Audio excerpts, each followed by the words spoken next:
어렸을 때 부모님이 돈은 나무에서 안 자란다고 하셨던 말, 그때는 무슨 뜻인지 몰랐습니다.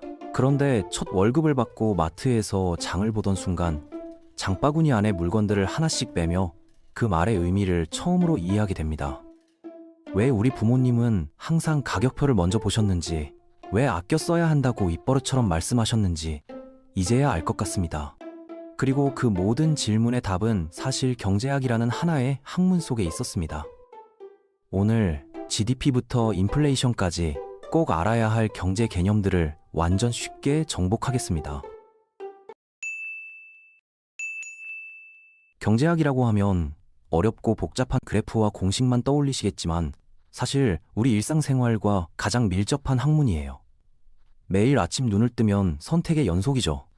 아침은 먹을까 말까, 지하철을 탈까, 버스를 탈까, 점심은 뭘 먹을까 고민하면서 살아갑니다. 그런데 문제는 우리가 원하는 모든 것을 다 가질 수 없다는 점이에요. 돈도 부족하고, 시간도 부족하고, 에너지도 부족하죠. 이런 상황을 경제학에서는 희소성이라고 부릅니다. 희소성은 경제학의 가장 기본적인 개념으로 무한한 욕망과 제한된 자원 사이의 근본적인 갈등을 설명해요. 만약 세상에 치킨이 무한정 있고, 집도 마음껏 가질 수 있고, 원하는 모든 것이 공짜라면 경제학이라는 학문 자체가 필요 없겠죠. 하지만 현실은 그렇지 않습니다. 제한된 자원으로 무한한 욕망을 충족해야 하는 상황에서 우리는 끊임없이 선택해야 합니다. 바로 이런 선택의 문제를 연구하는 것이 경제학의 출발점이에요. 경제학자들은 사람들이 어떻게 선택하고 그 선택이 사회 전체에 어떤 영향을 미치는지를 분석합니다. 개인의 작은 선택이 모여서 거대한 경제 현상을 만들어내는 거죠. 그럼 이런 문제를 어떻게 해결할 수 있을까요? 답은 바로 교환에 있습니다. 내가 사과 20개를 가지고 있고 당신이 오렌지 15개를 가지고 있다면 서로 나눠 먹으면 더 다양한 과일을 즐길 수 있겠죠. 이런 식으로 서로가 가진 것을 교환하면 양쪽 모두 이익을 볼 수 있어요. 물론 과일 알레르기가 있다면 이야기가 달라지겠지만 그럴 때는 알레르기 약만 있으면 해결되니까요. 교환은 인류 문명의 기초라고 할 수 있습니다. 원시시대부터 사람들은 자신이 잘하는 일에 특화하고 남는 것은 다른 사람과 바꿔왔어요. 이렇게 해야 모두가 더 잘 살 수 있다는 걸 본능적으로 알고 있었던 거죠. 분업과 교환이야말로 경제 발전의 핵심 동력입니다. 그런데 누가 얼마만큼 가져갈지는 어떻게 정할까요? 여기서 기회비용이라는 개념이 등장합니다. 어떤 선택을 한다는 것은 동시에 다른 선택을 포기한다는 뜻이거든요. 지금 이 영상을 보고 계신다면 그 시간에 할 수 있었던 다른 일들을 포기하신 거예요. 예를 들어 유튜브에서 고양이 영상을 보거나 친구와 채팅을 하는 시간을 포기한 셈이죠. 바로 그것이 이 영상을 보는 기회비용입니다. 기회비용은 눈에 보이지 않지만 모든 선택에 따라다니는 숨겨진 비용이에요. 경제학자들은 항상 기회비용을 고려해서 의사결정을 해야 한다고 강조합니다. 겉으로 드러나는 비용만 보면 안 되고 포기해야 하는 것의 가치까지 계산해야 진정한 비용을 알 수 있거든요. 이런 사고방식이 경제적 사고의 핵심입니다. 그럼 사람들은 왜 서로 교환을 하려고 할까요? 바로 비교우위 때문입니다. 이는 절대적으로 뛰어나지 않아도 상대적으로 덜 서툰 분야에서는 경쟁력을 가질 수 있다는 개념이에요. 모든 면에서 남들보다 못하다고 생각하시나요? 괜찮습니다. 그래도 무언가 하나는 다른 사람보다 덜 못할 수 있거든요. 경제적으로 충분히 가치 있는 사람이라는 뜻입니다.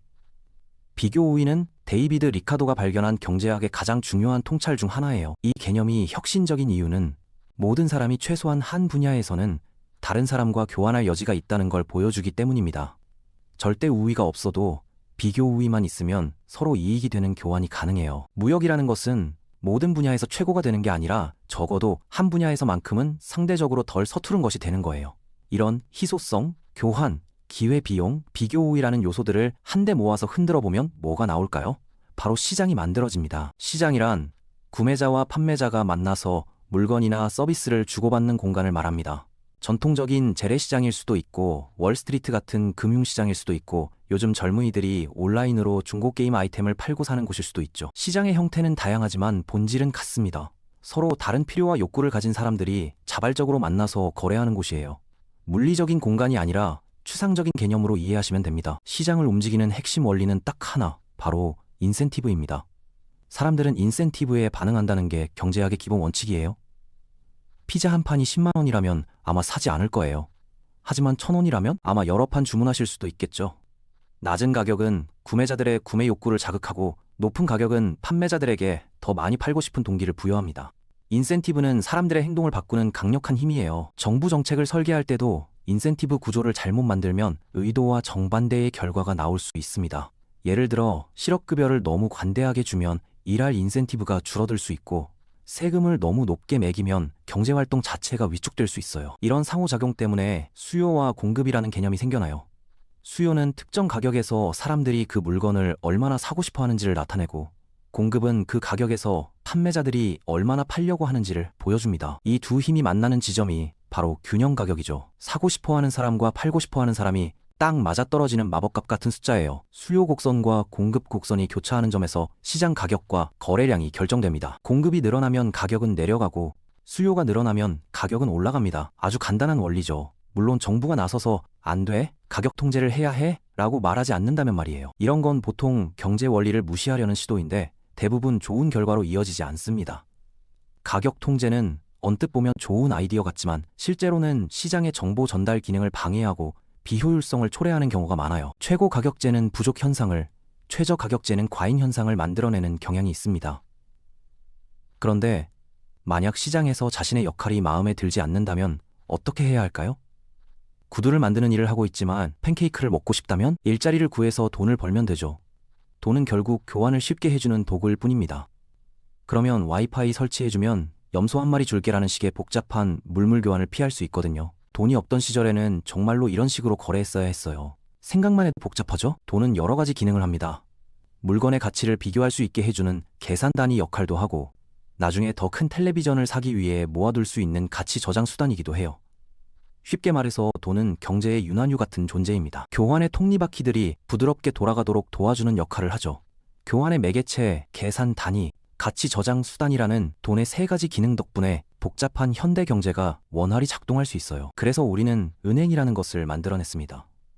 은행은 예금을 받아서 그 돈을 필요한 사람들에게 빌려주는 곳이에요. 당연히 이자를 받죠? 이자는 돈을 빌리는 데 드는 비용이라고 생각하시면 됩니다. 동시에 이자는 돈을 빌려주는 사람이 받는 보상이기도 해요. 시간과 위험에 대한 대가라고 볼 수 있습니다. 은행이 없다면 개인들이 직접 돈을 빌리고 빌려줘야 하는데, 그러면 거래 비용이 엄청나게 커질 거예요. 그럼 이 모든 것들이 어떤 결과로 이어질까요? 시장은 가격과 인센티브를 통해서 사람들의 행동을 조정합니다. 하지만 시장은 공정함이나 감정, 또는 오늘 아침에 발가락을 다쳤는지 같은 개인적인 사정에는 관심이 없어요. 오직 경제적 신호에만 반응할 뿐이죠.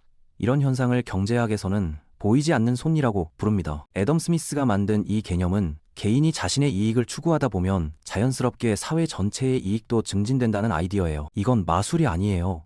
단순히 수학과 욕망, 그리고 절박함이 조용히 결합되어 나타나는 현상일 뿐입니다. 시장에서 경쟁하는 개인들의 행동이 의도하지 않게 사회 전체에 도움이 되는 결과를 만들어내는 거죠. 계속해서 더 구체적인 예를 들어보겠습니다. 아보카도 토스트를 먹고 싶다고 가정해봅시다. 그냥 토스트가 아니라 요즘 핫한 아보카도 토스트 말이에요. 이걸 만들기 위해서는 누군가가 아보카도를 재배해야 하고, 다른 누군가는 빵을 구워야 합니다. 또 다른 사람은 이 재료들을 카페까지 운반해야 하고, 카페 직원은 이것들을 조립해서 당신에게 15,000원을 받고 팔겠죠. 생각해보면 정말 많은 사람들의 노동이 하나의 아보카도 토스트를 만들기 위해 결합되는 거예요. 이런 과정을 공급망이라고 부릅니다. 원재료를 완성품으로 바꾸고 소비자에게 전달하는 일련의 단계들이에요. 마치 도미노처럼 연결된 복잡한 과정이죠. 코로나19 때 공급망이 얼마나 중요한지 모두 깨달았을 거예요. 그런데 모든 공급망은 세 가지 기본 요소에서 시작됩니다. 바로 토지, 노동, 자본이에요. 토지는 자연에서 얻는 모든 자원을 말합니다. 아보카도, 밀, 석유, 리튬, 심지어 공기까지도 포함되어 거의 모든 것이라고 보시면 됩니다. 노동은 사람들이 하는 모든 활동이죠. 씨를 뿌리고, 수확하고, 운전하고, 판매하고, 손님에게 미소 짓는 것까지 모두 노동입니다. 육체적 노동뿐만 아니라 정신적 노동도 포함되죠. 자본은 다른 물건을 만들기 위해 사용되는 인공적인 도구들이에요. 트랙터, 공장, 컴퓨터, 에스프레소 머신 같은 것들 말이죠. 이런 투입 요소들을 조합하면 산출물이 나오게 됩니다. 생산 함수라는 개념으로 이를 표현할 수 있어요. 그럼 얼마나 많은 산출물이 나올까요? 이건 생산성에 달려 있습니다. 노동과 자본을 얼마나 효율적으로 사용하느냐에 따라 한 시간에 한 사람당 만들어낼 수 있는 아보카도, 토스트의 개수가 달라지는 거예요. 생산성이야말로 모든 것을 결정하는 핵심입니다. 한 나라가 부유해질지 가난해질지를 좌우하는 가장 중요한 요인이거든요. 경제학자 폴 크루그먼은 생산성이 전부는 아니지만 장기적으로는 생산성이 거의 모든 것을 결정한다고 말했어요. 생산성이 높다는 것은 더 적은 노력으로 더 많은 사람들이 더 많은 것을 만들어낼 수 있다는 뜻입니다. 반대로 생산성이 낮다면 달걀 하나 삶는데도 4시간이 걸리고 결국에는 그마저도 타버리는 상황이 벌어지죠. 생산성 향상의 원동력은 기술 진보, 교육과 훈련, 더 나은 장비와 시설, 그리고 효율적인 조직과 관리 시스템입니다. 이런 요소들이 결합되어야 지속적인 생산성 증가가 가능해요. 이제 우리가 이 모든 물건들을 만들어서 팔고 있다면 그 규모를 어떻게 측정할 수 있을까요? 바로 GDP, 즉 국내 총생산을 사용합니다. 이는 한 나라에서 1년 동안 만들어진 모든 최종 상품과 서비스의 총 가치를 말해요. 여기서 최종이라는 단어가 중요합니다. 중간 과정이 아니라는 뜻이거든요. 밀가루와 빵을 동시에 세면 중복 계산이 되니까 완성품인 빵만 계산하는 거예요. 그렇지 않으면 부풀려지겠죠. GDP를 계산하는 방법은 3가지가 있습니다. 생산 측면에서 보는 방법은 각 생산 단계에서 추가된 가치를 모두 더하는 것이고, 소득 측면에서는 발생한 모든 소득을 합산합니다. 임금, 이윤, 임대료, 이자 등 모든 수입을 다 더하는 거예요. 지출 측면에서 보면 C, I, G 플러스 X 마이너스 M 공식을 사용합니다. 즉 개인이 물건을 사는 것이고, 투자로 기업이 장비를 구입하거나 새로운 것을 만드는 데 쓰는 돈이에요. G는 정부가 도로나 학교, 국방비에 쓰는 돈이고, X는 수출, M은 수입을 뜻합니다. 수출은 GDP의 플러스가 되고 수입은 마이너스가 됩니다. 왜냐하면 GDP는 우리가 무엇을 소비하느냐가 아니라 무엇을 생산하느냐를 측정하는 지표이기 때문이에요. 하지만 GDP에 너무 열광하지는 마세요. 이 지표는 무급노동이나 지하경제활동, 사람들의 행복도, 그리고 GDP가 유아용 무기 판매로 얻어진 건지는 고려하지 않거든요. 그래서 많은 사람들이 1인당 GDP를 선호합니다. 총 GDP를 인구로 나누어서 생활 수준을 비교하는 거죠. 여전히 완벽하지는 않지만 그래도 유용한 지표예요. 마치 문이 없는 전자레인지 같다고 할까요? 불완전하지만 그래도 쓸모는 있다는 뜻입니다. GDP가 증가하는 이유는 보통 자본이 더 많아지고 기술이 발전하고 노동 생산성이 향상되기 때문입니다. 때로는 단순히 인구가 늘어나서 그런 경우도 있고요. 하지만 성장이 항상 좋은 것만은 아닙니다. 산림을 모두 베어내거나 강을 하수도로 만들어서 생긴 성장이라면 기술적으로는 성장이지만 바람직하지 않은 종류의 성장이겠죠. 지속가능한 발전이라는 개념이 중요한 이유가 바로 여기에 있어요. 또한 GDP는 경기 변동에 매우 민감합니다. 때로는 경제가 성장하는데 이를 호황이라고 부르고, 때로는 줄어들기도 하는데 이를 불황이라고 합니다. 만약 매우 오랫동안 심하게 줄어든다면 그것은 대공황이에요. 이런 순환은 어느 정도 자연스러운 현상이지만 총 수요와 총 공급의 영향도 받습니다. 수요가 공급을 넘어서면 가격이 오르는데 이게 바로 인플레이션이에요. 공급이 부족해도 사람들이 여전히 물건을 원한다면 가격은 어차피 오를 수밖에 없죠. 이것도 인플레이션이지만 훨씬 더 괴로운 형태의 인플레이션입니다. 수요 견인 인플레이션은 그래도 경기가 좋을 때 생기는 거지만, 비용 상승 인플레이션은 경기가 나빠도 물가만 오르는 최악의 상황이거든요. 특히 경기는 침체되는데 물가는 계속 오르는 상황을 스태그플레이션이라고 부릅니다. 1970년대 석유 파동 때 전 세계가 경험한 악몽이죠. 이럴 때는 정부와 중앙은행이 어떤 정책을 펼쳐야 할지 정말 고민이 많아집니다. 그럼 아보카도 토스트가 15,000원인 이유는 뭘까요? 공급 충격이 있었을 수도 있습니다. 멕시코에 가뭄이 들었거나 페루에 곰팡이병이 돌았거나 유가가 급등했을 수도 있고요. 수에즈 운하에 컨테이너선이 끼어서 물류가 막혔을 수도 있습니다. 아니면 수요가 늘어났을 수도 있죠. 밀레니얼 세대들이 브런치를 좋아하고 인스타그램용 사진을 찍고 싶어 해서 수요가 늘어났을 수 있어요. 가격은 이런 변화에 반응하는 거죠. 혹은 카페에서 가격 차별을 하는 것일 수도 있고요. 어차피 손님들이 그 값을 낼 거라는 걸 알고 있으니까요. 그리고 아마도, 정말 아마도 그것은 인플레이션 때문일 수도 있습니다. 인플레이션은 모든 물가를 서서히 끌어올리는 보이지 않는 힘이거든요. 통화량이 늘어나거나 사람들의 인플레이션 기대치가 높아지면 실제 물가도 따라서 오르게 됩니다. 결국 경제학의 모든 개념들이 우리 일상생활 속에서 복잡하게 얽혀서 작동하고 있다는 걸 아보카도 토스트 하나로도 알 수 있어요.